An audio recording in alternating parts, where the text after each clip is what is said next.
الحمدللہ وکفا والصلاۃ والسلام علی عبادہ الذین اصطفیٰ خصوصاً الافضلہم وخاتم النبیین محمد الامین وعلی آلہ واصحابہ اجمعین. اعوذ باللہ من الشیطان الرجیم. بسم اللہ الرحمن الرحیم.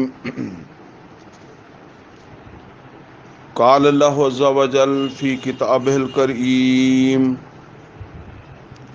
یا ایہا الذین آمنوا ان تطیعوا الذین کفروا یردوکم علی اعقابکم فتنقلبوا خاسرین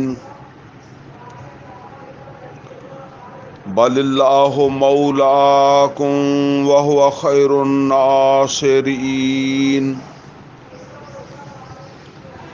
سنلقی فی قلوب الذین کفروا الرعب بما اشرکوا باللہ ما لم ینزل بہ سلطانا ومأواہم النار وبئس مثوى الظالمین. وَلَقَدْ صَدَقَكُمُ اللَّهُ وَعْدَهُ إِذْ تَحُسُّونَهُم بِإِذْنِهِ حتى إذا فشلتم وتنازعتم في الأمر وعصيتم من بعد ما أراكم ما تحبون منكم من يريد الدنيا ومنكم من يريد الآخرة ثم صرفكم عنهم ليبتليكم ولقد عفا عنكم واللہ ذو فضل علی المؤمنین.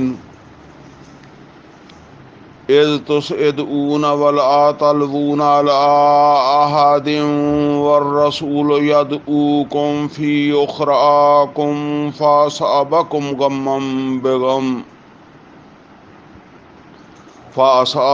غما بغم لکي لا تحزنوا ولا ما فاتكم ولا ما أصابكم والله خبير بما تعملون. ثم أنزل عليكم من بعد الغم أمانة نعاسا يغشى طائفة منكم وطائفة قد أهمتهم أنفسهم يظنون بالله غير الحق ظن الجاهلية يقولون هل لنا من الأمر من شيء قل ان الامر كله لله يخفون في انفسهم ما لا يبدون لك يقولون لو كان لنا من الامر شيء ما قتلنا هاهنا قل لو كنتم في بيوتكم لبرز الذين كتب عليهم القتل الى مضاجعهم وَلِيَبْتَلِيَ اللَّهُ مَا فِي صُدُورِكُمْ وَلِيُمَحِّصَ مَا فِي قُلُوبِكُمْ وَاللَّهُ عَلِيمٌ بِذَاتِ الصُّدُورِ. إِنَّ الَّذِينَ تَوَلَّوْا مِنكُمْ يَوْمَ الْتَقَى الْجَمْعَانِ إِنَّمَا اسْتَزَلَّهُمُ الشَّيْطَانُ بِبَعْضِ مَا كَسَبُوا وَلَقَدْ عَفَا اللَّهُ عَنْهُمْ إِنَّ اللَّهَ غَفُورٌ رَحِيمٌ. صدق اللہ العلی العظیم. ربی اشرح لی صدری ویسر لی امری واحلل عقدۃ من لسانی یفقہوا قولی. اللہم ارنا الحق حقا وارزقنا اتباعہ وارنا الباطل باطلا وارزقنا اجتنابہ. آمین یا رب العالمین.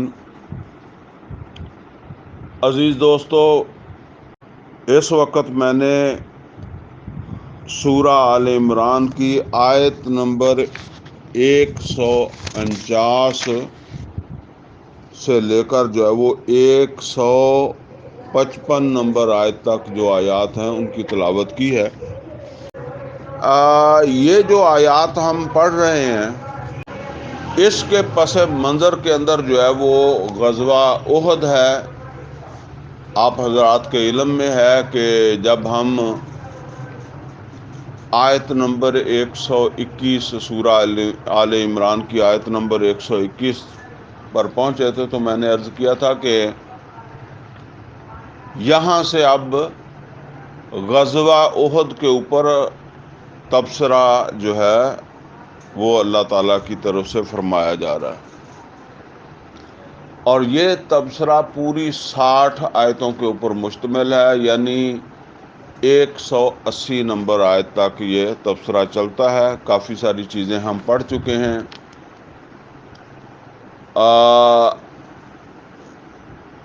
آج بھی یہ جو آیات ہم پڑھ رہے ہیں نا تو یہ ایک اعتبار سے بہت اہم ہے۔ ویسے تو اس سے پہلے کا درس بھی بڑا اہم تھا، لیکن یہ جو درس ہے یہ کئی اعتبارات سے جو ہے نا وہ اس کی بڑی اہمیت ہے۔ میں پہلے عرض کر دوں، ویسے وہ باتیں آپ نے ٹکڑوں میں کئی دفعہ سنی ہوں گی، مجھ سے بھی سنی ہوں گی، ویسے بھی سنی ہوں گی، لیکن ذرا ان کو ریوائز کر لیں تو پھر یہ آیتیں جو ہے وہ سمجھ میں آنا آسان ہو جائے گا۔ پہلی جنگ جو ہے ہجرت کے بعد جو ہوئی وہ تو باقاعدہ جنگ جسے کہتے ہیں وہ تو بدر تھی، اور بدر کے اندر جو ہے وہ مسلمانوں کو بڑی شاندار کامیابی نصیب ہوئی۔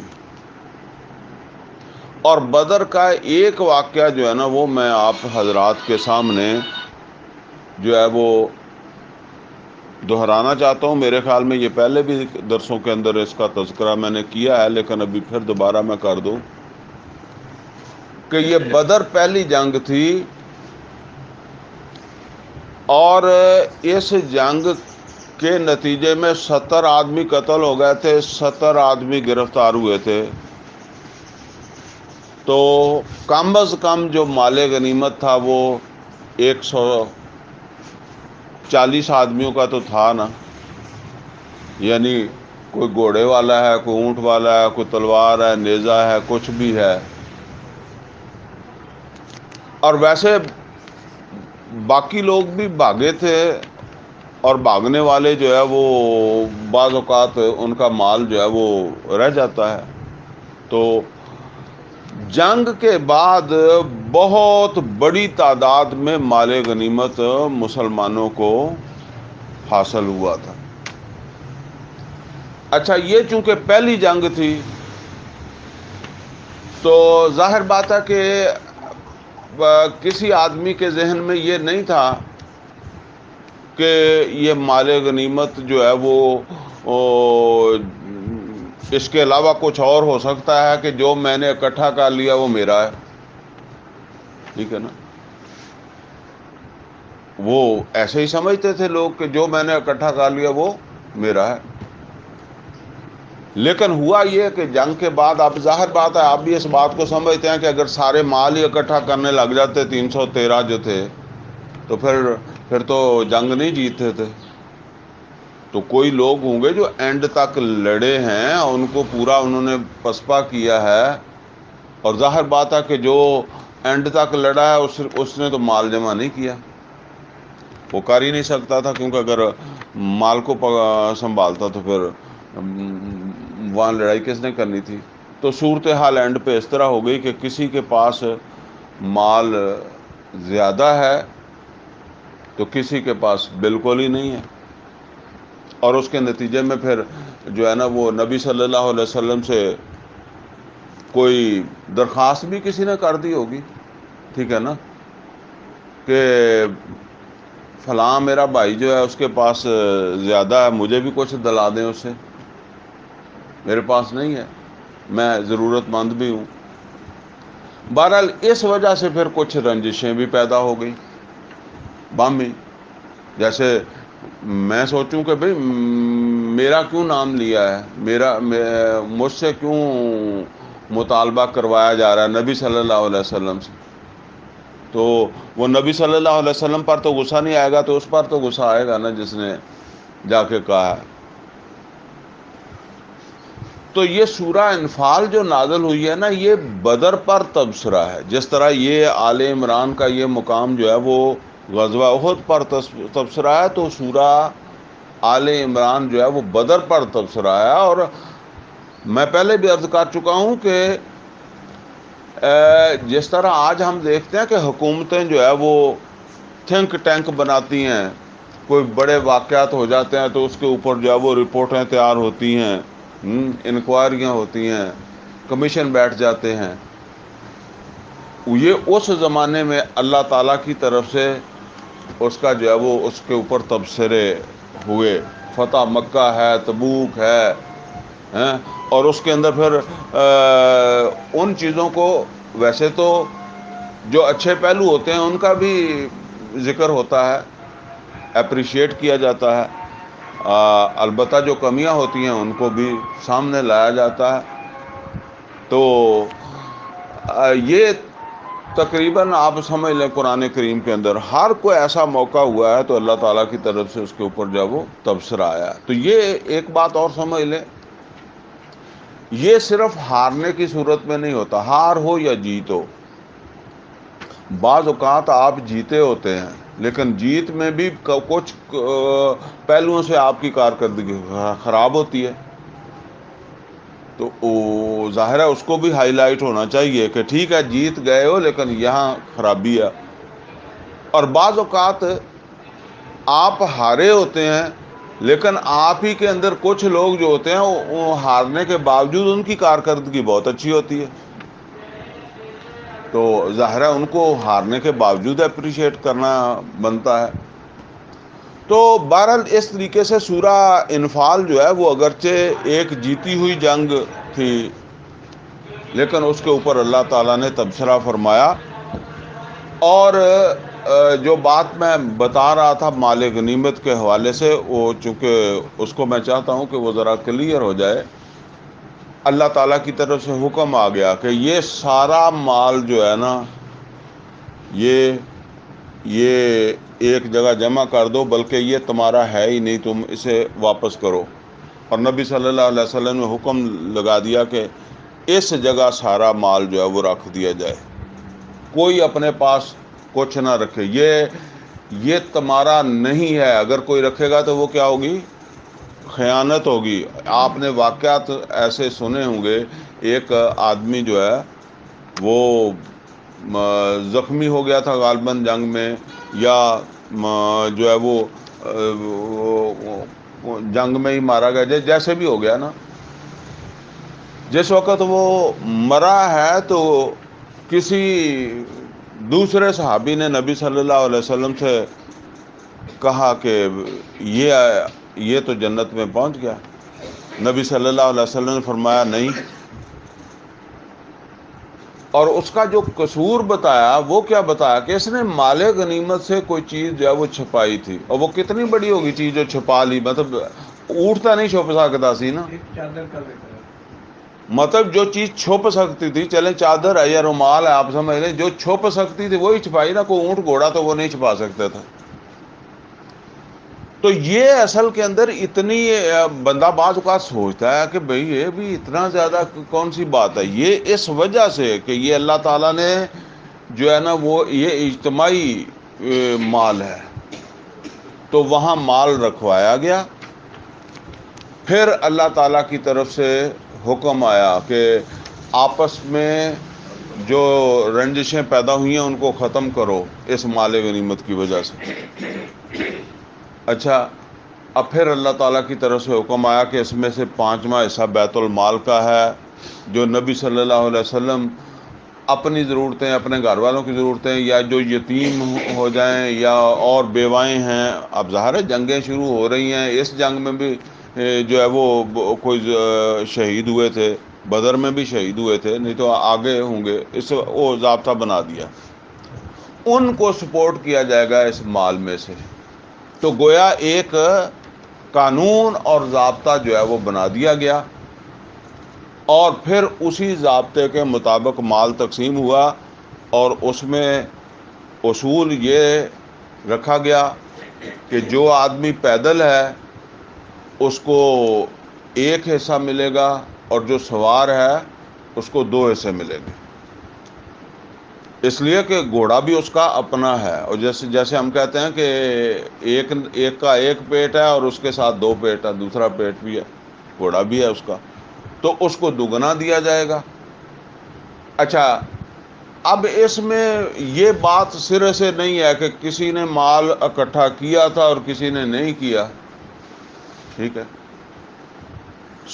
جو بھی جنگ میں شرکت کے لیے آیا ہے اس کو حصہ ملے گا، بلکہ نبی صلی اللہ علیہ وسلم نے حضرت عثمان رضی اللہ تعالیٰ عنہ کو بھی حصہ دیا، جو جنگ میں شریک نہیں ہوئے تھے، وہ آنا چاہتے تھے لیکن نبی صلی اللہ علیہ وسلم نے ان کو منع کر دیا تھا، کیونکہ ان کی بیوی جو ہے وہ بیمار تھی، سیدہ رقیہ رضی اللہ تعالیٰ عنہ، تو نبی صلی اللہ علیہ وسلم نے ان کو تیمارداری کے لیے چھوڑ دیا تھا، اور پھر ان کا حصہ بھی مقرر کیا تھا نبی صلی اللہ علیہ وسلم نے۔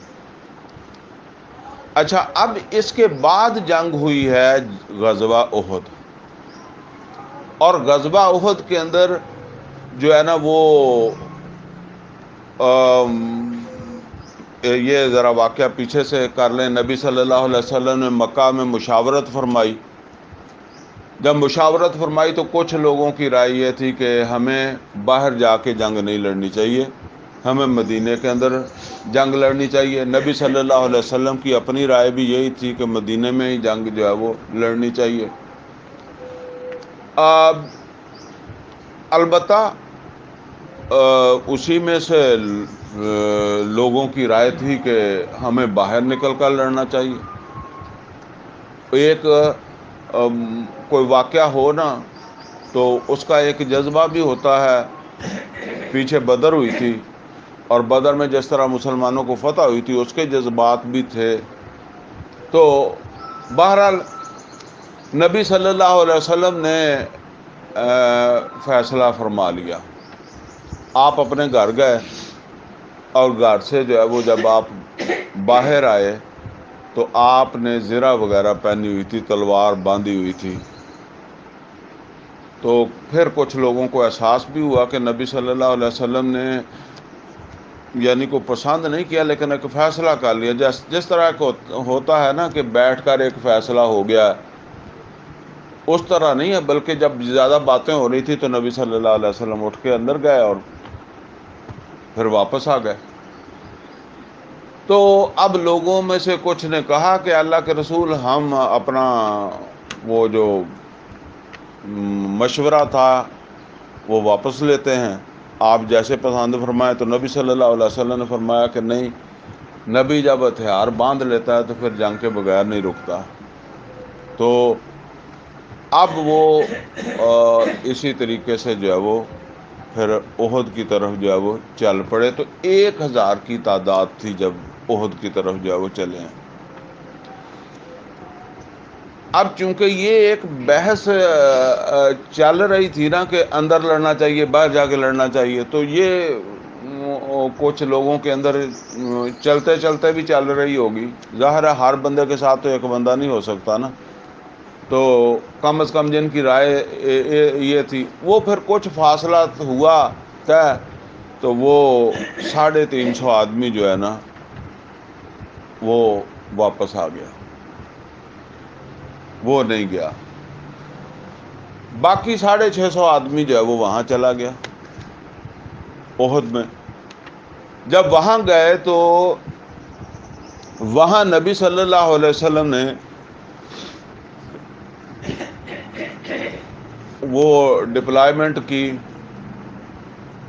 اور 50 آدمی جو تھے ان کو ایک درے کے اوپر جو ہے وہ 2 پہاڑوں کے درمیان جو ہے نا وہ رستہ تھا، نبی صلی اللہ علیہ وسلم نے اس طرح اپنے جو ساتھی تھے ان کو ڈپلائی کیا کہ پشت پہ پہاڑ کو رکھا تاکہ پیچھے سے حملہ کوئی ہمارے اوپر نہ ہو سکے، ہمیں صرف سامنے جو ہے نا وہ پوری توجہ ہم دے سکیں۔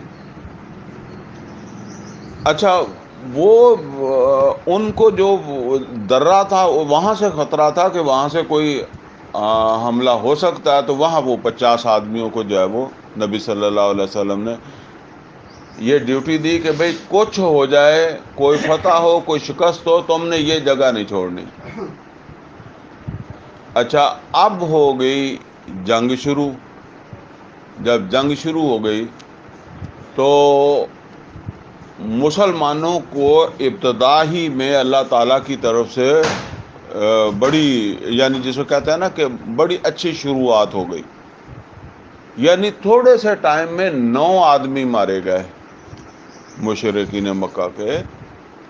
یہ اب تو آپ سمجھیں گے جی ایسے تو بمب رکھ کے تے 50 بندے مار دیں، وہ علیحدہ بات ہے، لیکن آپ ذرا اپنے ہاتھوں سے دیکھیں کہ ہاتھوں سے بندے مارنے ہیں نا، تو وہ اتنے آسانی کے ساتھ جو ہے وہ اس طرح نہیں ہوتا کہ کوئی حال ہوندی ہوگی جدی لت وڈی گئی، جدی باں وڈی گئی، ٹھیک ہے نا، وہ تو سارا شور شرابہ کا حرام مچا ہوئے گا نا وہ میدان کے اندر۔ تو یہ صورتحال تھی۔ تو مشرکین مکہ جو تھے نا، ان کو بھی یہ محسوس ہوا، اصل میں دونوں کے پیچھے ایک جنگ تھی، وہ تھی بدر۔ ان کے پیچھے وہ ہارے ہوئے تھے اور مسلمان جیتے ہوئے تھے، تو مسلمان زیادہ جوش میں تھے، وہ تھوڑے دبے ہوئے تھے مورال وائز، تو وہ پیچھے ہٹنا شروع ہو گئے۔ جب وہ پیچھے ہٹنا شروع ہو گئے نا، تو اب یہ جو درے کے اوپر لوگ کھڑے تھے ان میں اختلاف ہو گیا۔ اختلاف کس بات کے اوپر ہوا؟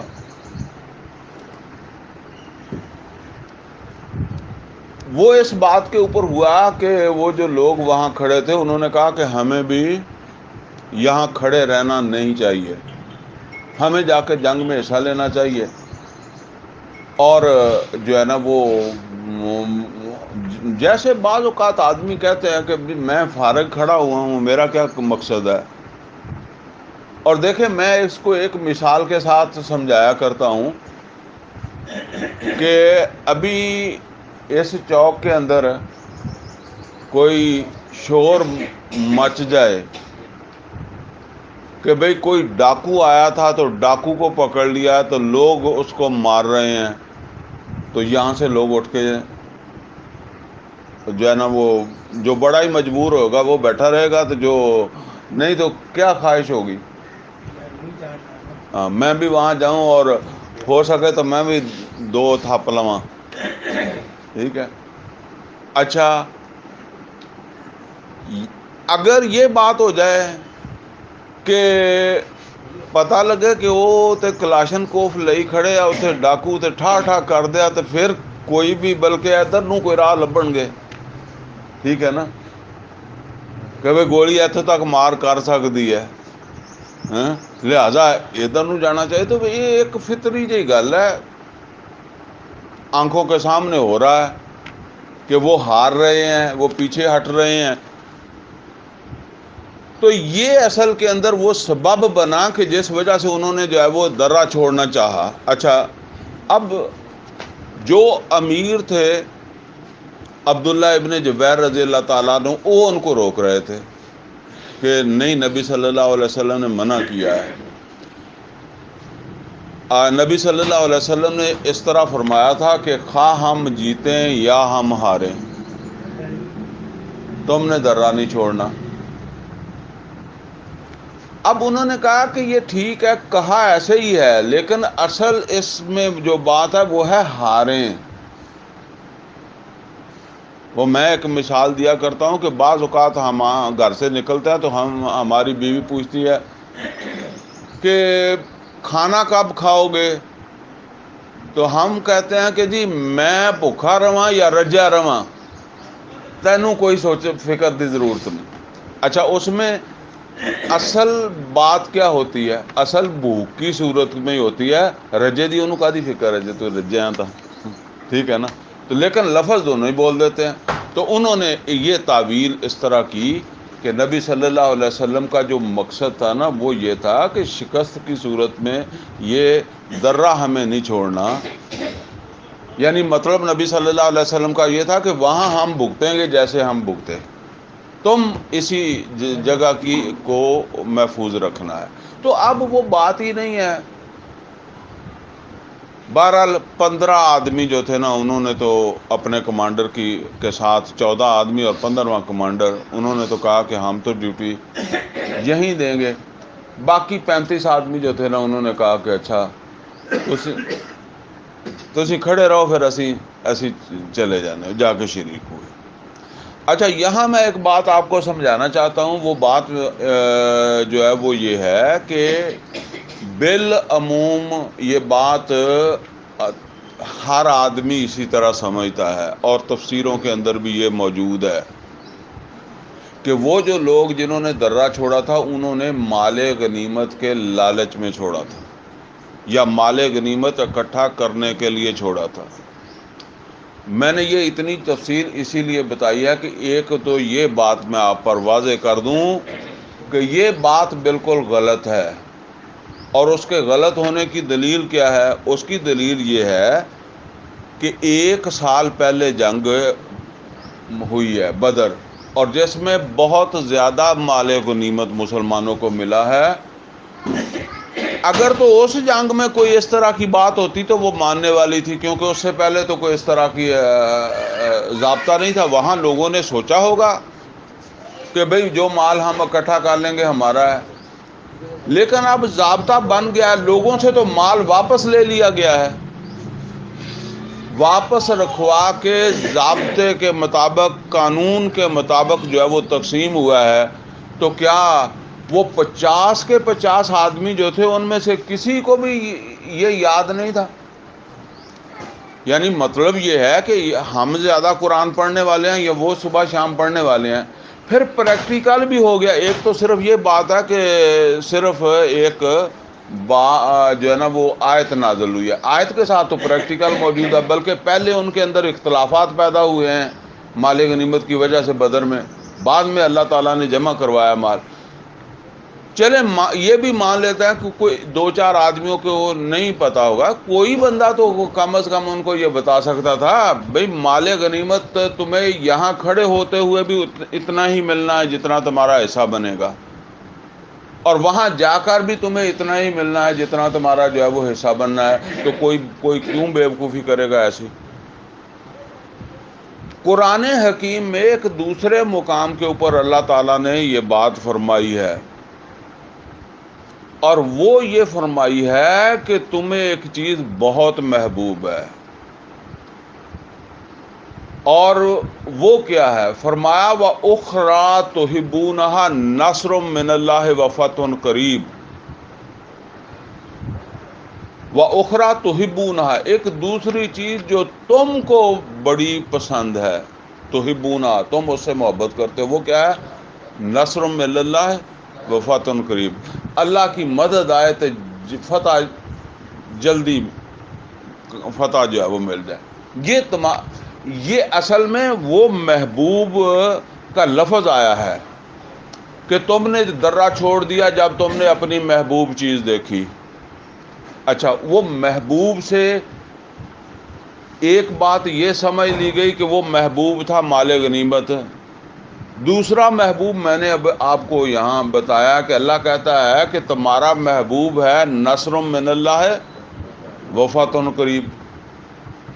تو وہ کیفیت ان کو ایسے ہی محسوس ہوئی کہ بھئی یہ تو اللہ کی مدد تو آ ہی گئی ہے، تو فتح تو ہو گئی ہے، لہذا جو ہے وہ جسے کہتے ہیں کہ بھئی جا کر تسی بھی کوئی 2-4 ہاتھ سدھے کر لو، ٹھیک ہے نا۔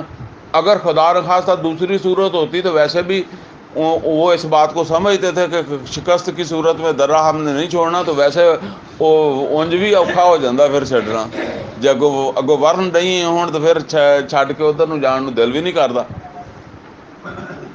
تو یہ اصل کے اندر جو ہے وہ ایک بات تو یہ کلیئر سمجھ لے، لکھی ہوئی آپ کو ایسے ہی ملے گی کہ وہ مال غنیمت کی طرف گئے تھے، اور بہت سارے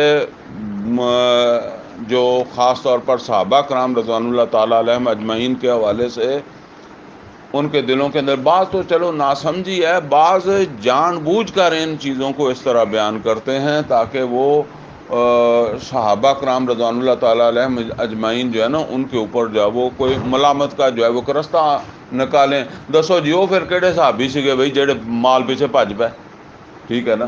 تو وہ اس طرح کی باتیں کی جاتی ہیں.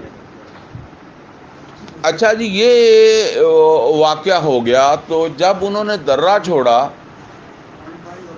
تو اب اللہ تعالیٰ کی طرف سے جو ہے نا وہ قرآن کریم میں ہی اللہ تعالیٰ نے بتایا ہے کہ میں نے تمہیں خود ان سے پھیر دیا.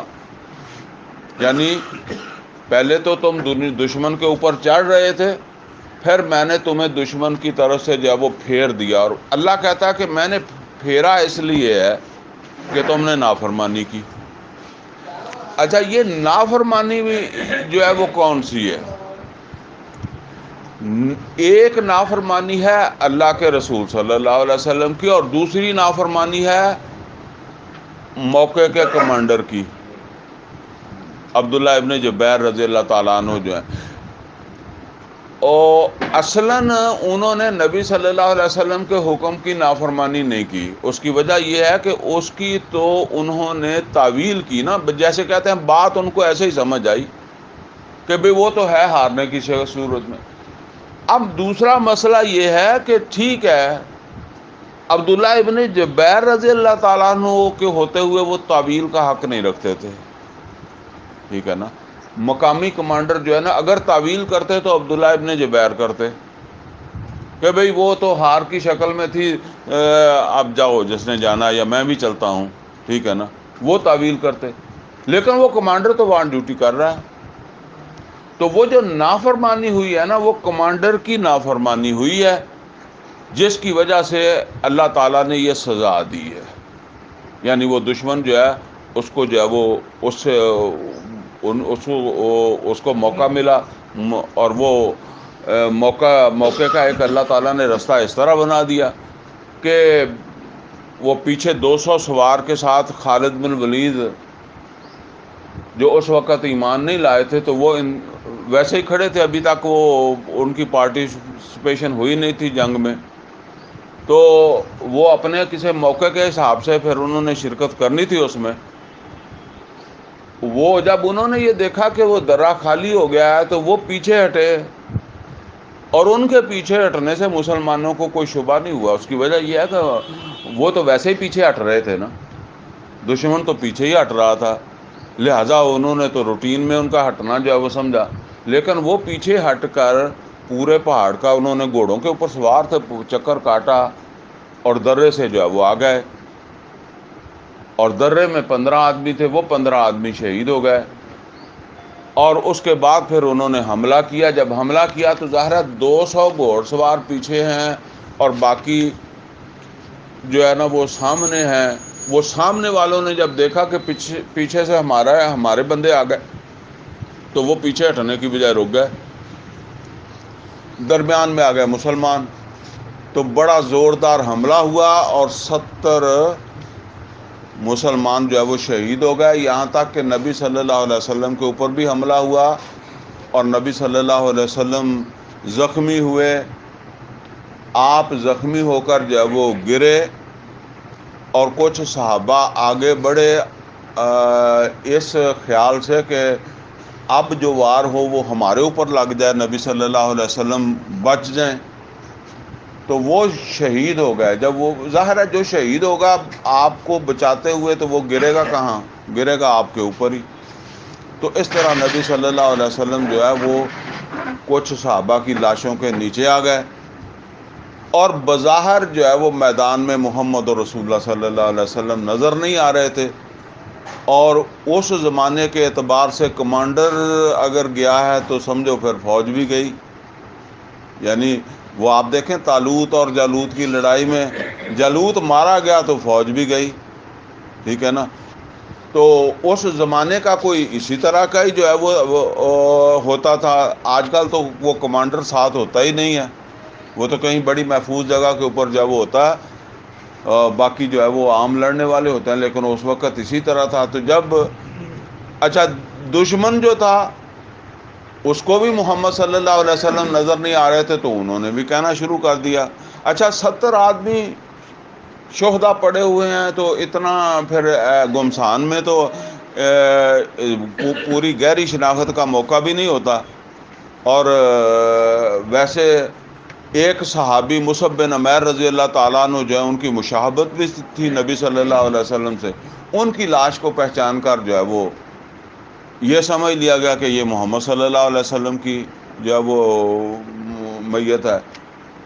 بہرحال یہ جو صورتحال بنی ہے اس کے اوپر وہ مشرکین مکہ جو تھے انہوں نے نعرے لگانے شروع کر دیے، اور مسلمان جو تھے ان کے اندر جو ہے وہ ایک بغداد کی کیفیت جو ہے وہ بن گئی. اچھا، اب یہ جو صورتحال بنی ہے نا، تو اس میں کچھ لوگ وہ تھے جنہوں نے یہ سوچا کہ یہ جنگ ہم ہار گئے، یعنی ظاہر ہے جنگ ہم ہار گئے. اب اگلا سٹیپ کیا ہے کہ یہ مکے کے جو لوگ آئے ہیں یہ اگلا قدم کیا اٹھائیں گے؟ تو ظاہر ہے وہ لامحالہ وہاں سے 3 میل کے فاصلے پر مدینہ تھا، احد سے 3 میل کے فاصلے پر مدینہ تھا.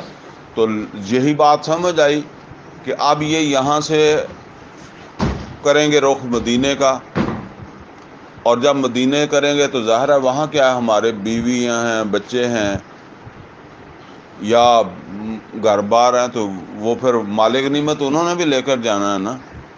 تو وہ کنیزیں بنائیں گے، لونڈیاں بنائیں گے، عورتوں کو بچوں کو قتل کر دیں گے، یا جیسا ان کا دل کرے گا ہمارے گھروں پر حملہ آور ہوں گے، گھر لوٹ لیں گے.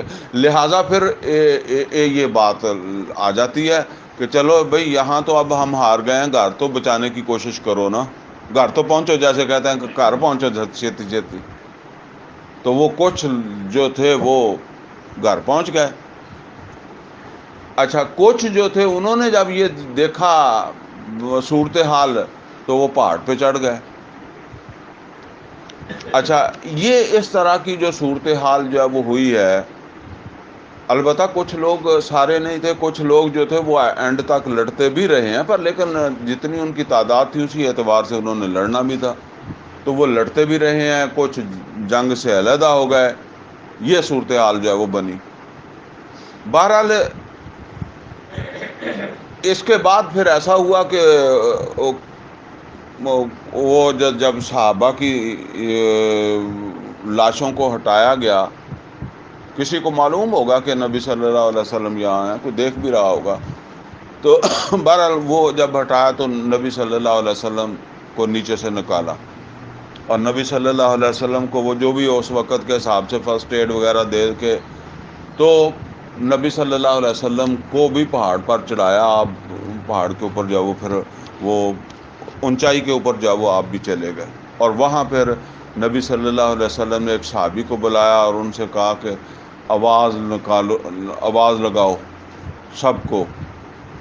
ظاہر ہے جتنی آواز جاتی تھی اسی حساب سے جانی تھی، تو بہرحال ان کو بلاؤ. تو یہ اصل کے اندر جی وہ صورتحال ہے جو میں نے ابھی آپ کے سامنے رکھی ہے. اس میں ایک بات سمجھ لیں کہ جب ہم اس کو پڑھیں گے نا تو پھر آپ اس کو بخوبی سمجھیں گے کہ دیکھیں اللہ تعالیٰ کا ایک اپنا اصول ہے. میں کہا کرتا ہوں کہ اگر آپ اپنے بچے کو غلطی پر معاف کر دیتے ہیں نا، پھر آپ مہینے کے بعد اسی بات کو چھیڑ کے بیٹھ جائیں، پھر 2 مہینے کے بعد پھر اس بات کو چھیڑ کے بیٹھ جائیں، تو پھر کیا ہوتا ہے؟ تو وہ بچہ کہے گا ابا ادوں تو مینوں معاف نہ ہی کردا، یہ تو کہدا معاف کیتا ہے کہ جدوں کوئی بندہ تیرے کول آندا تو تو یہ گل شروع کر دینا کہ اے میرے پتر نے یہ کام کیتا پر میں انہوں معاف کر دیتا ہے ہاں. لیکن آپ ذرا دیکھیں، آدم علیہ السلام، ان سے غلطی ہوئی، انہوں نے معافی مانگی، اللہ کہتا ہے میں نے معاف بھی کر دیا. لیکن پچھلی بھی ہر کتاب میں اس کا ذکر تھا، اور قرآن حکیم میں کتنی جگہ ذکر ہے. یونس علیہ السلام، ان سے غلطی ہوئی، اللہ تعالیٰ نے معاف بھی کر دیا، اور اس کے بعد جو بھی ہدایت نازل ہوئی ہے اس کے اندر یونس علیہ الصلوۃ والسلام کا وہ ذکر اللہ تعالیٰ نے اسی طرح سے جو ہے وہ کیا ہے، نوح علیہ الصلوۃ والسلام، اور جو بھی جتنے بھی مطلب آپ دیکھیں تو اصل میں یہ سمجھ لیں یہ ہے. اب کوئی آدمی یہ سمجھے کہ جی بھئی یہ جو اللہ نے بیان کر دیا ہے تو اس کو آپ اس طرح بیان کرنا شروع کر دیں کہ وہ جی وہ دسو آدم کیڑا سیگا جن اللہ نے روکیا سیگا تے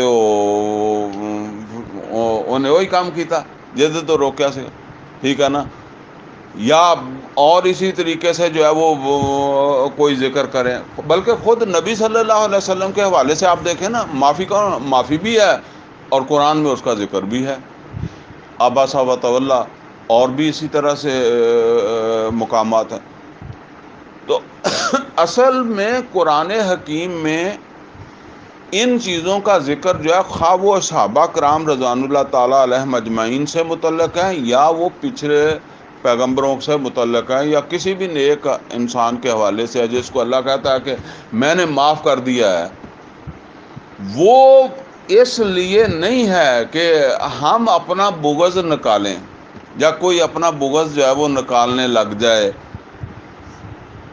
یونس علیہ الصلوۃ والسلام پر، یا جو ہے نا وہ آدم علیہ الصلوۃ والسلام پر، یا نوح علیہ الصلوۃ والسلام پر. دیکھو جی اس مطلب اپنا بیٹا یاد آ گیا، سانو آپ دا بیٹا یاد آ جائے گا تو کیڑی گل. آپ دلیل ڈھونڈ سکتے ہیں نا کہ یار اخیر نوح علیہ الصلوۃ والسلام نے تے اپنا پتر یاد آ گیا سی نا تو سانو آ گیا تو کیڑی گل ہے، ٹھیک ہے نا.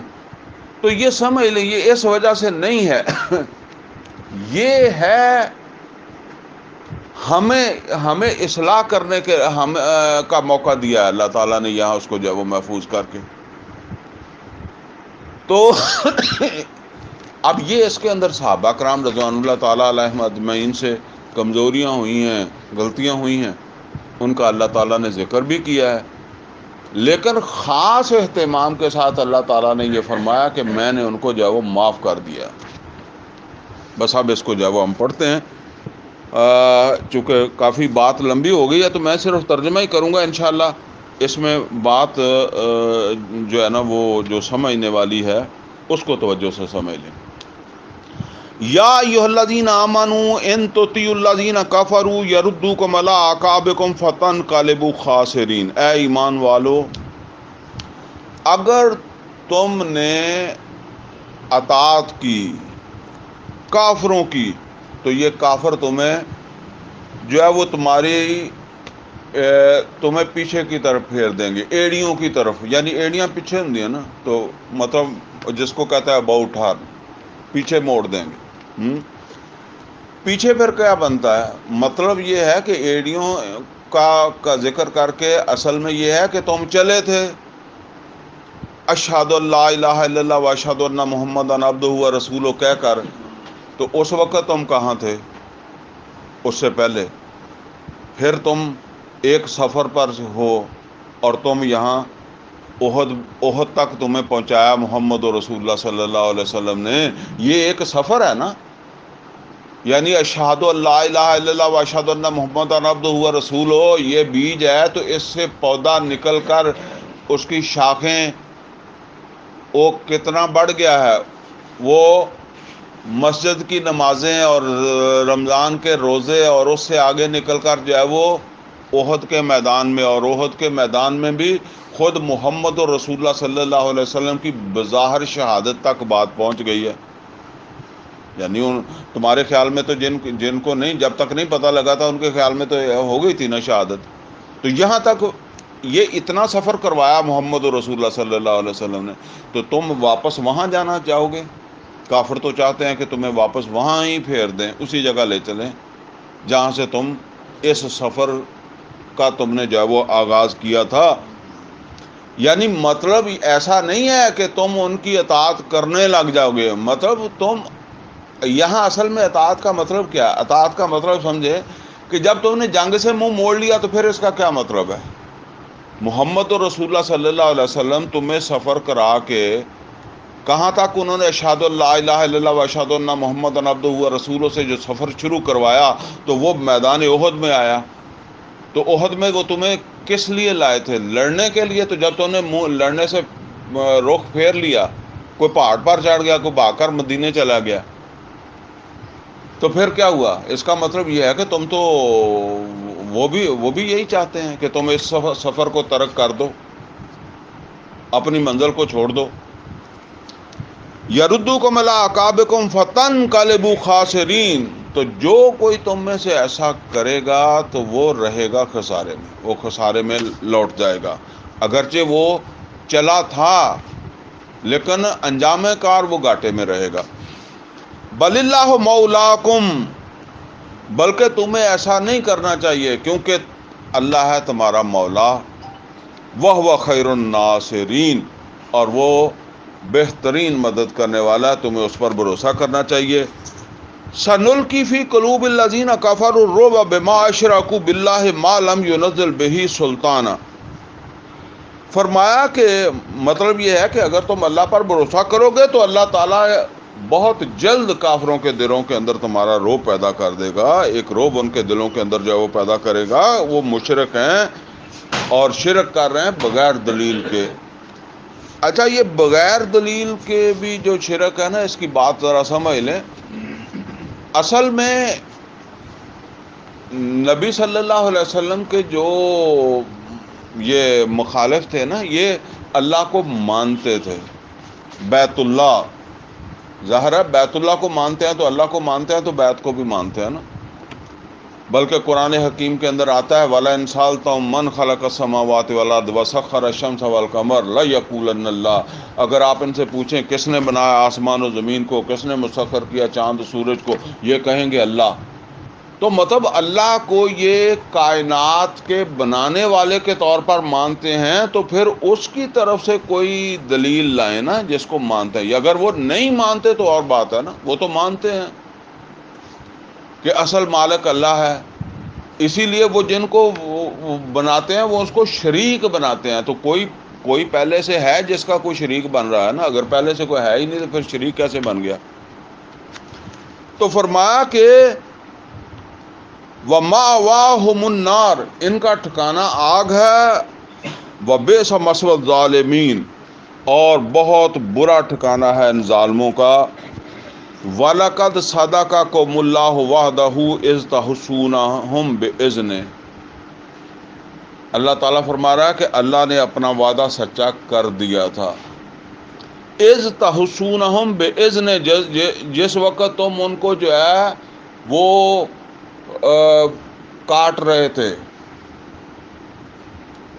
یعنی جس وقت تم ان کو قتل کر رہے تھے، ان کو ان کے ٹکڑے ٹکڑے کر رہے تھے، یعنی وہ 9 آدمی جو ابتدا کے اندر یہ واقعہ ہوا، تو اللہ تعالیٰ کہتا ہے، فرما رہا ہے کہ میں نے تو اپنا وعدہ کر دیا تھا. اور جس کو پنجابی میں ہمارے کہتے ہیں نا کہ اللہ نے اپنا وعدہ پورا کر دیتا سی جدو تسی انہوں نے وڈی ٹکی جا رہے سی. اس طرح دی بات ہے. فرمایا حتی اذا فشلتم وتنازعتم فی الامر. حتیٰ کہ بات یہاں تک پہنچ گئی کہ تم پھسل گئے اور تم نے امر کو متنازع بنا دیا.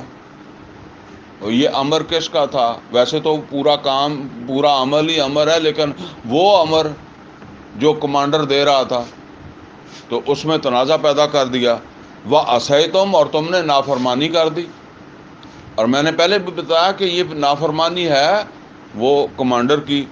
من بعد لیکن ایک حدیث میں نبی صلی اللہ علیہ وسلم نے فرمایا ہے کہ من اطاعنی فقد اطاع اللہ، من عصانی فقد عصا اللہ. جس نے میری اطاعت کی اس نے اللہ کی اطاعت کی، جس نے میری نافرمانی کی اس نے اللہ کی نافرمانی کی. ومن اطاع امیری. جس نے میرے کسی مقرر کردہ امیر کی اطاعت کی، فقد اطاعنی. تو اس نے ایسے ہی ہے جیسے میری اطاعت کی. اور ومن عصا امیری. اور جس نے میرے کسی مقرر کردہ امیر کی نافرمانی کی، فقد عصانی. تو اس نے ایسا ہی ہے جیسے اس نے میری نافرمانی کی. یعنی یہ انڈائریکٹ نافرمانی تو ہے نبی صلی اللہ علیہ وسلم کی بھی، لیکن ڈائریکٹ تو ہے اسی امیر کی. تو فرمایا کہ من بعد ما راکم ما تحبون، اور یہ اس کے بعد ہوا جب تم نے اپنی پسندیدہ چیز دیکھی. ما تحبون، اور میں نے آپ کو بتایا تھا نا کہ اب یہ ما تحبون سے کسی نے یہ سمجھ لیا کہ وہ مال جو تھا، مال غنیمت جو تھا، اور وہ میں نے اسی لیے آپ کو یہ بتایا کہ یہ ہو نہیں سکتا کہ ایک ضابطہ بن چکا ہو اور اس پر عمل درآمد ہو چکا ہو اور اس کے بعد اتنی بڑی غلط فہمی ہو جائے. یہ کسی ایک کو چلیں، ایک آدمی کا اکیلے کا ہو تو اس کو کچھ غلط فہمی ہو سکتی ہے نا، 50 میں سے کوئی تو بتانے والا ضرور ہوتا کہ بھئی جانے کا کوئی فائدہ نہیں ہے، جو تمہیں یہاں کھڑے ہو کے ملنا ہے وہی وہاں جا کر بھی تمہیں ملنا ہے. تو وہ یہ تھی کہ وَأُخْرَىٰ تُحِبُّونَهَا نَصْرٌ مِّنَ اللَّهِ وَفَتْحٌ قَرِيبٌ، یہ تھی اصل کے اندر جو ایک ان کے اندر جو ہے وہ پیدا ہوئی کہ ہم بھی اس کے اندر جو ہے وہ پارٹیسپیشن کریں. مِنْكُم مَّن يُرِيدُ الدُّنْيَا وَمِنْكُم مَّن يُرِيدُ الْآخِرَةَ. یہاں دیکھیں اللہ تعالیٰ کے ہاں اس بات کے کوئی معنی نہیں ہے کہ دنیا کے اندر جو ہے وہ کون جیتا اور کون ہارا. بات اصل میں یہ ہے کہ کس آدمی نے جو ہے نا وہ کس چیز کو پیش نظر رکھا، کیا چیز تھی اس کے جو ہے نا وہ. اب دیکھیں وہ جو وقتی طور پر کیا تھا، وقتی طور پر وہ جو 15 آدمی تھے نا، ذرا آپ اپنے دلوں میں اس کو ذرا سوچیں کہ آپ بھی وہاں موجود ہی تھے، ٹھیک ہے نا. تو آپ ان 35 لوگوں میں تھے جو لڑنے کے لیے جا رہے ہیں، تو آپ کے دل میں کیا بات آنی تھی؟ یار یہ اندروں ڈرے ہوئے ہیں، ٹھیک ہے نا. ظاہر ہے جنگ جا کے لڑنی ہے نا، تو خطرہ تو ہے نا، خطرے کے بغیر تو کوئی نہیں جانتا. تو یہ تو سوکھے تو ایک ڈھال بن گیا اللہ دے رسول دا کہنا، ٹھیک ہے نا. یہ تے اتنے کھڑوتے محفوظ ہی، اسی جا رہے ہیں. یعنی مطلب یہاں یہ بات اللہ تعالیٰ نے فرمایا کہ وہ جنہوں نے وہ میدان میں گئے ہیں نا، اصل میں وہ دنیا کی طرف ان کی رغبت تھی، اور وہ جو تھے وہ جو کھڑے رہے ہیں نا ان کی تھی آخرت کی طرف رغبت تھی. فرمایا منکم من یرید الدنیا ومنکم من یرید الآخرہ ثم صرفکم عنہم لیبتلیکم. اللہ تعالیٰ کہتا ہے کہ پھر ہم نے تمہیں ان سے پھیر دیا، اور تاکہ تمہیں پرکھیں، تمہیں جانچیں. مطلب پرکھ کیا ہے؟ پرکھ یہ ہے کہ یہ کمزوریاں جو ہے نا ان کو اور نکلنے کا موقع دیں. اور دیکھیں کبھی بھی آپ اس بات کے اوپر غور کریں کہ نبی صلی اللہ علیہ وسلم کے زمانے میں جو نفاق ہے یا ایمان کا ضعف ہے یہ کبھی مسجد میں ظاہر نہیں ہوا، یہ کبھی روزوں میں ظاہر نہیں ہوا، یہ کبھی داڑھیوں کا مسئلہ وہاں نہیں بنا، وہاں کبھی یہ مسئلہ نہیں بنا کہ یہ رفع یدین کرتا ہے یا نہیں کرتا ہے. وہاں ہمیشہ جو ہے نا وہ آپ دیکھیں یہ ضعف یا نفاق یہ ظاہر ہو رہا ہے جب میدان کی طرف کوچ ہے نا. احد کی طرف جا رہے ہیں تو اب ضعف بھی اور نفاق بھی ظاہر ہو رہا ہے. اور جب جو ہے نا وہ خندق پر ڈیوٹی کا وقت آیا ہے، خندق کھودنے میں ضعف وغیرہ کوئی نہیں نظر آیا، نہ کوئی نفاق نظر آیا. لیکن جب وہ ڈیوٹی ایسی صورتحال میں کہ جب محسوس ہوتا تھا کہ دشمن خندق عبور کر لے گا، ہمیں ہتھیار ڈالنے پڑ جائیں گے، یہ صورتحال جب بنی ہے تو نفاق بھی ظاہر ہو رہا ہے اور ضعف ایمان بھی ظاہر ہو رہا ہے. ذرا پڑھیں سورہ جو ہے وہ سورہ احزاب کے اندر. اچھا اسی طرح دیکھیں جب نبی صلی اللہ علیہ وسلم عمرے کے لیے جا رہے ہیں نا، کتنا بڑا ضعف اور نفاق ظاہر ہو رہا ہے کہ صرف 1400 یا 1800 بندہ، حالانکہ نبی صلی اللہ علیہ وسلم نے سب کو دعوت دی تھی، ٹھیک ہے نا. اچھا اسی طریقے سے فتح مکہ کا وقت آیا تو ذوف اور نفاق ظاہر ہو رہا ہے، تبوک جانے کا وقت آیا تو ذوف اور نفاق ظاہر ہو رہا ہے، وہاں نمازوں میں ظاہر نہیں ہو رہا، روزوں میں ظاہر نہیں ہو رہا، زکوٰۃ وغیرہ یہ اکا دکا واقعات ہو سکتے ہیں، لیکن مجموعی طور پر جو وہاں ظاہر ہوتا ہے نا نفاق یا ذوف، تو وہ ایسے موقع کے اوپر تو اگر یہ موقع آئے نا تو پھر تو دبیا رہ جائے. اگر ہمارے جیسا ماحول ہوتا تو وہ تو سارے دے سارے ٹھیک ہی سی، پھر کوئی مسئلہ ہی نہیں تھی. تو یہ سمجھ لیں اصل کے اندر جو ہے وہ. اور پھر کئی لوگ سوال یہ کرتے ہیں، وہ اس طرح سوچتے ہیں کہ جی پھر ہمارے بارے میں، تو ہمارے بارے میں جو بات ہے نا وہ بھی میں آپ کو کلیئر کر دوں. دیکھیں جہدے منہ دے اتنے فیل لکھا ہوئے انہوں کوئی وہ ٹیسٹ کی لے گا. آپ اس کو اس طرح سمجھ لیں کہ کسی ادارے نے اعلان کیا ہے کہ جی یہاں ہم نوکری دیں گے، کوئی واپڈا کے اندر نوکریاں دیں گے جی ہم. اچھا اب اس کے لیے انہوں نے رکھ دیا ہے کہ ہم نے ٹیسٹ لینا ہے، میٹرک پاس کو کم از کم ہونا چاہیے. تو جو ہے 9 پاس اس کو وہ بٹھائیں گے؟ نہیں بٹھائیں گے نا. وہ اگر اپنا سرٹیفکیٹ جا کر پکڑائے گا تو کہیں گے چا کر دوڑ. وہ اگر یہ بات کہے کہ جی آپ میٹرک والے سے میں زیادہ لائق ہوں فائق ہوں، وہ کہیں گے نہیں تیرے منہ تے لکھا ہے تو اتوں پیچھے ہٹ. ٹھیک ہے نا. تو جس دی نماز ہی نفاق یا ذوف نال ہو رہی ہے تو وہ کہدا ٹیسٹ اللہ آگے لگے گا. آگے زکوٰۃ دیتا نہیں ہے، وسائل ہیں حج نہیں کرتا، تو وہ یہ سوچے کہ جی میرا تو بیوی کو حصہ نہیں دیتا، بہن کو حصہ نہیں دیتا. کتنے فیصد لوگ ہیں جو بہن کو حصہ دیتے ہیں؟ یہ حلال ہے؟ بہن کا حصہ کھانا حلال ہے؟ تو اس کا کیا ٹیسٹ کی ضرورت ہے؟ یہ ٹیسٹ اس نے منہ دے اتنے لکھا ہے کہ فیل ہے اس کے.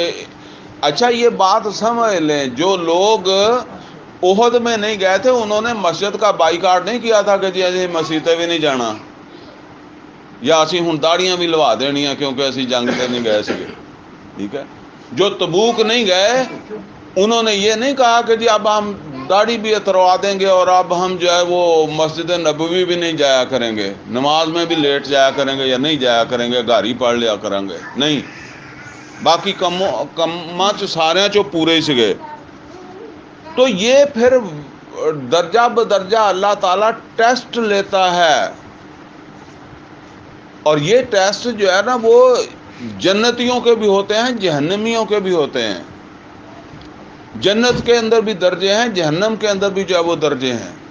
ایک چور ہے وہ باہر سڑک کے اوپر کسی کی گری ہوئی چیز جو ہے نا وہ اٹھا لیتا ہے، وہ بھی چور ہے، لیکن وہ کسی کے گھر میں داخل نہیں ہوتا. ایک لیول اس کا یہ ہے. ٹھیک ہے. اور دوسرا جو ہے وہ سن مار کے چوری کرتا ہے، نقب لگاتا ہے. ٹھیک ہے نا. اور تیسرا جو ہے وہ سوتا پہنو اٹھاندا ہے، اٹھو پیسے کٹ کے دیو، کتنے رکھیا مال لے کے آؤ. تو یہ درجہ بدرجہ ہے نا. تو جو چور ہے وہ ڈکیٹی کیسے کرے گا؟ وہ تو مطلب یہ ہے کہ اگلے درجے میں جائے گا تو کرے گا نا.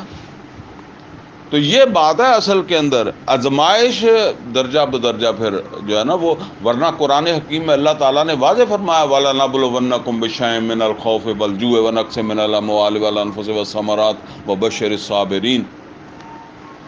اچھا جی اب یہ بہت اہم بات ہے. باتیں تو خیر ساری اہم ہے. فرمایا ثُمَّ صَرَفَكُمْ عَنْهُمْ لِيَبْتَلِيَكُمْ، پھر ہم نے تمہیں پھیر دیا ان سے تاکہ ہم تمہاری پرکھ کر لیں، یعنی ظاہر کر دیں، دکھا دیں. اللہ کو تو معلوم ہے لیکن مطلب یہ ہے کہ بندے مانتے نہیں نا جنہ چر وہ پریکٹیکلی ظاہر نہیں ہوندا.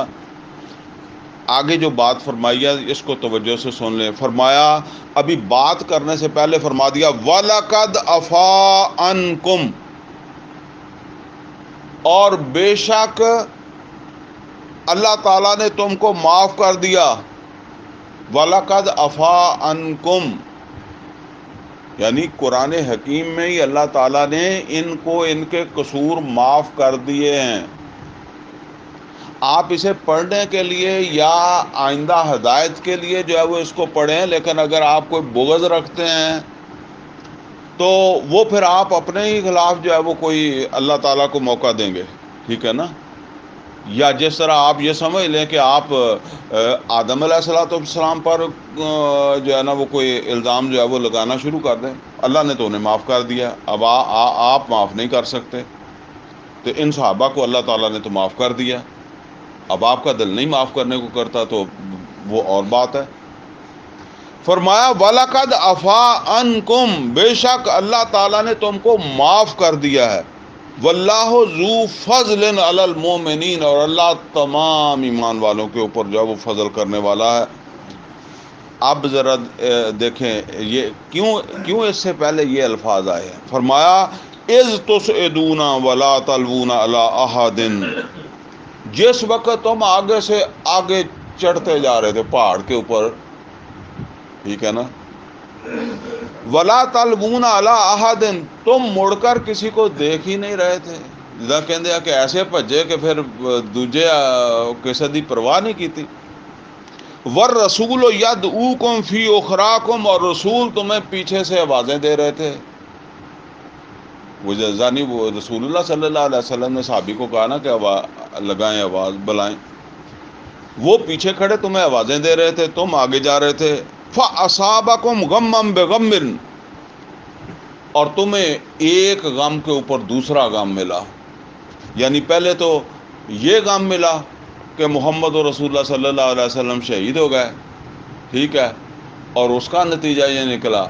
پھر یہ بھی مسئلہ بن گیا کہ اب رسول اللہ کو منہ کیسے دکھائیں کہ میں بھج گیا سا، یا میں مدینے چلا گیا سی، یا میں جڑا ہن ایک ہور یعنی نقدی ایک فرمایا فَأَصَابَكُمْ غَمًّا بِغَمٍّ، تو تمہیں ایک غم کے اوپر دوسرا غم ملا. لِكَيْ لَا تَحْزَنُوا عَلَىٰ مَا فَاتَكُمْ، اور تاکہ تم جو ہے نا وہ حزن نہ کیا کرو، غم نہ کیا کرو اگر تمہارا کوئی نقصان ہو جائے، کوئی فوت ہو جائے. فوت بھی اسی سے ہی ہے، یعنی شکست ہو گئی تو افسوس نہ کیا کرو. وَلَا مَا صَابَكُمْ، اور نہ کوئی جب تمہیں کوئی کچھ ملے، جسے کہتے ہیں نا کوئی خوشی ملے یا کوئی غم ہو، وہی اسی طرح ہی ہے بات یہ بھی کہ خواہ تمہیں کوئی خوشی مل جائے، کیونکہ اچانک جو خوشی ملتی ہے نا اور بغیر محنت کے ملتی ہے وہ بھی آدمی کا دماغ خراب کر دیتی ہے، اور ان ایکسپیکٹڈ تکلیف، مصیبت، پریشانی وہ بھی بندے کو پاگل کر دیتی ہے. تو وہ بات ہے. فرمایا واللہ خبیر بما تعملون، اور اللہ تعالیٰ کو تمہارے عملوں کی خبر ہے. ثم انزل علیکم من بعد الغم امانۃ نعاسا یغشی طائفۃ منکم، اور پھر اتاری تمہارے اوپر جو ہے وہ اس غم کے بعد جو ہے وہ امن کی اونگ، جو تم میں سے جو ہے وہ ایک گروہ جو تھا اس کے اوپر جو ہے وہ طاری ہوئی. اور یہ ویسے تو ظاہر بات ہے کہ اس طرح واضح نہیں ہے، لیکن یہ کچھ لوگ تھے جو ثابت قدمی سے اینڈ تک بھی لڑتے رہے. وہ میں نے بتایا نا کہ سارے تو نہیں تھے چلے جانے والے، چھوڑنے والے، جو لڑتے رہے. تو بہرحال صدمہ تو ان کو بھی تھا، تکلیف تھی. تو اللہ تعالیٰ نے وقتی طور پر یہ بالکل ایسے ہی جیسے ہم وہ کئی دفعہ بس میں سفر کرتے ہیں نا، تو ایسے ہی جھٹکا سا لگتا ہے بندے کو، تو وہ نیند بھی نہیں آئی ہوتی، لیکن ایک وقت تھوڑا سا ایسا ہوتا ہے کہ بندہ جو ہے نا وہ غافل ہو جاتا ہے ہر چیز سے. تو بس اس کے نتیجے میں پھر اللہ نے ان کی پریشانی جو ہے وہ دور کر دی، غم دور کر دیا، اور پھر وہ ڈٹ کر لڑے ہیں تو ان کو چھوڑ کر جانے پر مجبور کیا، ورنہ تو پھر وہ ایسے آرام سے نہیں جاتے تھے نا. ثم انزل علیکم من بعد الغم امانۃ نعاسا یغشی طائفۃ منکم وطائفۃ قد اہمتہم انفسہم، اور تم میں سے ایک گروہ تو وہ تھا جسے اپنی پڑ گئی، جدہ کہتے نا نفسا نفسی، فرمایا کہ یہ حالات بن گئے کہ ایک گروہ جو تھا اس کو تو جو ہے نا وہ بس اپنی جانوں کی پڑ گئی. یظنون باللہ غیر الحق کے ظن الجاہلیہ، اور وہ گمان کرنے لگے اللہ تعالیٰ کے بارے میں برے برے گمان، بلکہ جاہلیت کے گمان. اب دیکھیں یہ باتیں بالکل سخت ہیں، لیکن وہ جیسے میں نے آپ کو بتایا کہ اللہ تعالیٰ نے ایک تو پہلے کہا اور ایک دفعہ اور بھی کہے گا وہی بات. حل لنا من الامر من شیء، یقولون حل لنا من الامر من شیء، اور وہ کہنے لگے کیا ہمیں بھی امر میں کوئی اختیار ہے.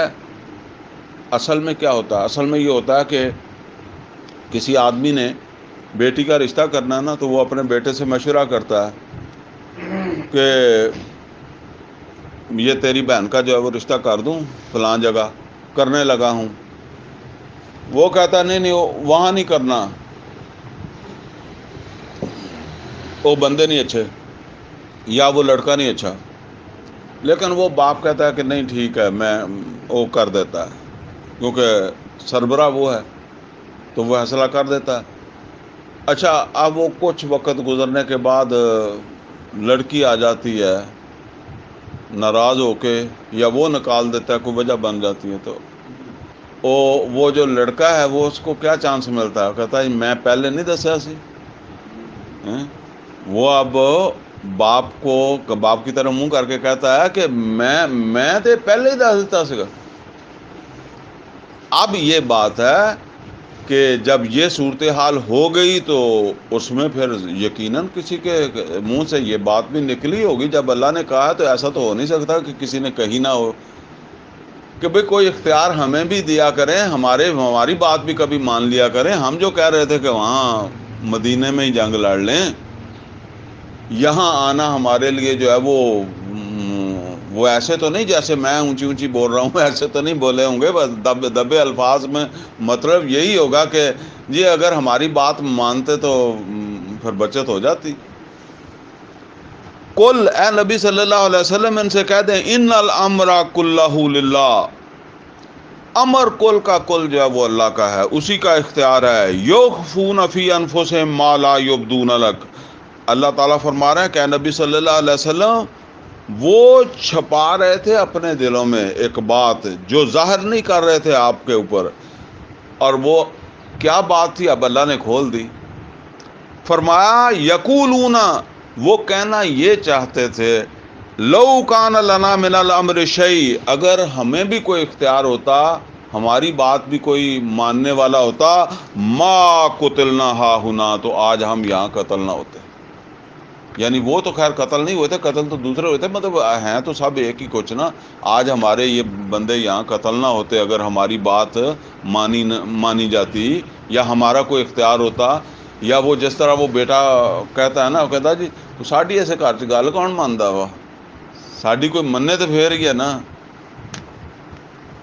قل، تو اے نبی صلی اللہ علیہ وسلم ان سے کہہ دیں لو کنتم فی بیوتکم، اگر تم اپنے گھروں میں بھی رہتے، لبرز الذین کتب علیہم القتل الی مضاجعہم، تو ضرور نکل آتے وہ لوگ جنہوں نے قتل ہونا تھا اپنی قتل گاہوں میں. یعنی وہ جن کے لیے قتل لکھا تھا، اللہ تعالیٰ کہتا ہے کہ اگر جنگ نہ بھی ہوتی تو انہوں نے یہیں آ جانا تھا، اپنی قتل گاہوں میں پہنچ جانا تھا اور قتل ہو جانا تھا. اب کیا بہانہ بنتا یہ تو اللہ کو بہتر پتا ہے. وَلِيَبْتَلِيَ اللَّهُ مَا فِي صُدُورِكُمْ، اور اللہ تعالیٰ نے جو ہے وہ یہ پرکھ کی ہے تاکہ ظاہر کر دے جو تمہارے دلوں میں. یعنی اگر اس طرح کے حالات پیش نہ آتے تو یہ جو سوچنے والے ہیں ان کی سوچیں تو اندر ہی رہ جاتی. ٹھیک ہے نا. اچھا اندر رہ جاتی تو صفائی کا موقع. دیکھیں دو چیزیں ہیں نا، کہ اگر مجھے اپنی کمزوری کا پتہ ہی نہ چلے تو وہ اندر ہی رہے گی، اور اگر پتہ چلے تو اب دو باتیں ہیں. ایک یہ ہے کہ میں اس کی اصلاح کر لوں، اور دوسرا یہ ہے کہ میں اسی کے ساتھ چلتا پھروں، اصلاح بھی نہ کروں، تو ایسے ہی کسی منافقت میں جا مروں. ٹھیک ہے، پھر دونوں ایک موقع تو ملا ہے نا اصلاح کرنے کا، تو اللہ تعالیٰ نے فرمایا کہ یہ اس لیے تاکہ جو ہے نا وہ تمہارے دلوں کے اندر جو کچھ ہے وہ ظاہر ہو جائے، وَلِيُمَحِّصَ مَا فِي قُلُوبِكُمْ، تاکہ تمہارے دلوں کے اندر جو ہے وہ تمہارے دلوں کو اللہ تعالیٰ جو ہے وہ خالص کر دے، وَاللَّهُ عَلِيمٌ بِذَاتِ الصُّدُورِ، اور تمہیں نہیں پتا، اللہ تعالیٰ کو تمہارے دلوں کے بارے میں معلوم ہے کہ ان کی صفائی کی ضرورت تھی۔ اب دیکھیں دلوں کی صفائی کی ضرورت تھی، یہ سوچ ہے، فکر ہے، اور جو یہاں اس کے نتیجے میں ظاہر ہوئی ہے۔ ان الذین تولوا منکم یوم التقى الجمعان، جن لوگوں نے بھی اس دن منہ پھیرا جس دن دو لشکروں کا ٹکراؤ ہوا۔ منہ پھیرا سے مراد کیا ہے؟ جنگ سے منہ پھیرا، پہاڑ پہ چڑھ گئے یا مدینے چلے گئے یا ویسے جنگ سے علیحدہ ہو گئے، ٹھیک ہے۔ فرمایا ان الذین تولوا منکم یوم التقى الجمعان، بے شک وہ لوگ جو تم میں سے اس دن پھر گئے جب دو لشکر ٹکرائے۔ انما استزلهم الشیطان ببعض ما کسبوا، تو بے شک ان کو ڈگمگایا شیطان نے ان کے بعض عملوں کی وجہ سے۔ آپ ذرا پھر نوٹ کر لیں، یہ اخیرلی گل کہہ دیتی نا اللہ نے کہ ان کو ڈگمگایا شیطان نے۔ اچھا ویسے اتنی بڑی گل بھی نہیں ہے، آدم علیہ السلام کو کس نے ڈگمگایا تھا؟ تو وہ بھی تو شیطان نے ڈگمگایا تھا۔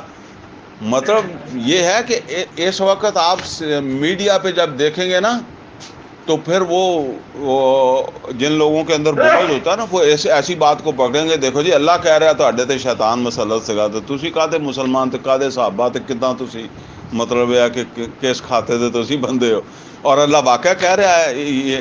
لیکن قرآن میں تو اللہ تعالیٰ نے یہ کہا کہ تمہارے باپ کو شیطان نے نکلوایا تھا جنت سے، مطلب یہ کہ تمہارے باپ کو شیطان نے جنت سے نکلوایا تھا، آدم علیہ السلام کو۔ تو یہاں بھی وہی بات آ رہی، انما استزلهم الشیطان ببعض ما کسبوا، ان کو ڈگمگایا تھا شیطان نے ان کے بعض کسبوں کی وجہ سے۔ لیکن آگے کیا فرمایا، بات ختم ہونے والی ہے، فرمایا وَلَقَدْ عَفَا اللَّهُ عَنْهُمْ، یہ پہلے بھی آ چکے ہیں الفاظ جب ہم نے شروع کیا تھا، اب یہ دوبارہ آ گئے، وَلَقَدْ عَفَا اللَّهُ عَنْهُمْ، لیکن اللہ تعالیٰ نے ان کو معاف کر دیا، یعنی جو کچھ بھی ہے یہ اللہ تعالیٰ نے ان کو معاف کر دیا۔ ان اللہ غفور الرحیم غفور حلیم، اور بے شک اللہ تعالیٰ جو ہے وہ بخشنے والا ہے، معاف کرنے والا ہے، اور اللہ تعالیٰ جو ہے وہ تحمل والا ہے۔ یہ الحمدللہ 155 نمبر آیت تک ہم نے جو ہے وہ مکمل کر لیا ہے۔